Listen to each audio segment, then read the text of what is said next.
is Abigail. Welcome back to Abigail's Craft Time.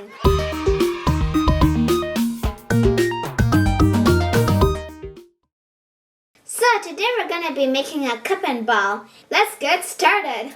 So this is what you're going to need for the craft.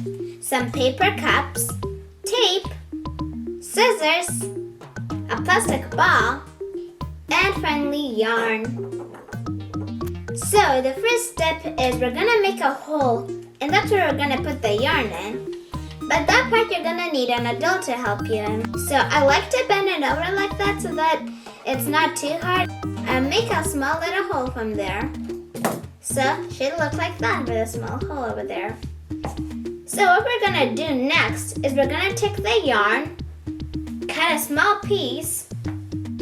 It's a bit hard cutting it most of the time, but it should look about this big. I'm going to take the yarn and then I'm going to put it in the cup. So now I'm going to tie this yarn up just like that in the cup.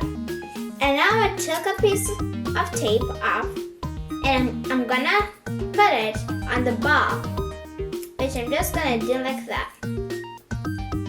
And now that's how you make it. So that's how you make your own cup and ball game. Please share, like, and subscribe for my videos so that you'll never miss a video. Please go to my Facebook link and take a picture of your craft so that I can look at it. And thanks for watching. Bye!